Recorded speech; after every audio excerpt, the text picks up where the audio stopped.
წყალდიდობამდე აქ სახლი იდგა. მოვარდნილმა ნიაღვარმა 2 ოთახი და სათავსო ადგილიდან მოწყვიტა.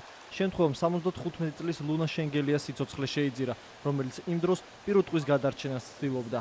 დაეტაკა ეს ჟინვარე მდინარე, წაიღო იქით საძროხე, შით იყო საძროხეში ქალბატონი 76 წლის ლუნა შენგელია ჭეიშვილი, წაიღო მდინარე მთელი კილომეტრის მანძილით, თავისი საქონელით, ყველაფრით.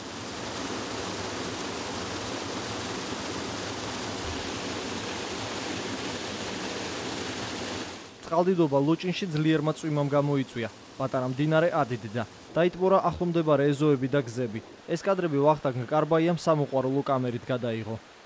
დილის 8 საათზე დაიწყო ეს წვიმა, არ ერქვა, ამას ერქვა რაღაცა საშინელება. ეს იყო ცა ჩამოიქცა, სეტყვა წვიმა და მერე დაიწყო ეს ნიაღვარი წამოსვლა.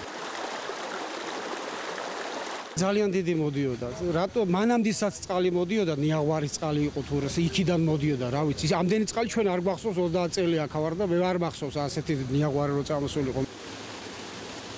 მდგომარეობა ლოჭინში მას შემდეგ გართულდა, რაც წვიმამ 10 მეტრის სიგანის ჯებირი გამორეცხა და 3 ტბიდან წყალი პირდაპირ საცხოვრებელი სახლების მიმართულებით წავიდა. გზად ნიაღვარმა გაანადგურა კაპიტალური ნაგებობები და მოწყვიტა ღობეები. მართალია მოულოდნად მოვარდნილმა წყალმა კაპიტალური შენობები დაანგრია, მაგრამ ზოგი ჭირი მარგებელია, თან თევზიც წამოიღო. ახლა ადგილობრივი მცხოვრებლები თევზებს საკუთარ ეზოებში ვეიჭერენ. აი ერთ-ერთი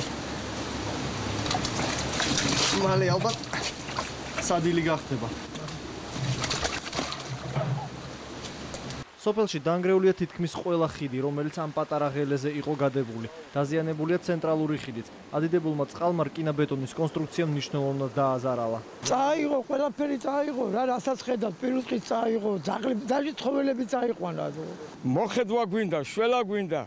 აი ამ შემთხვევაში ჩვენ ვერ დავადგენთ, აი აქ რა ზარალია მიყენებული. ხიდის დაზიანების გამო ადგილობრივ მოსახლეობას ლოჭინში შემოვლითი გზით უწევს ჩასვლა, რომელიც 6 კილომეტრით უფრო გრძელია. უცნობია რა ზარალი მიადგა სოფელს წყალდიდობის შედეგად, მაგრამ ამ კადრებიდანაც ჩანს, რომ ის საკმაოდ დიდია.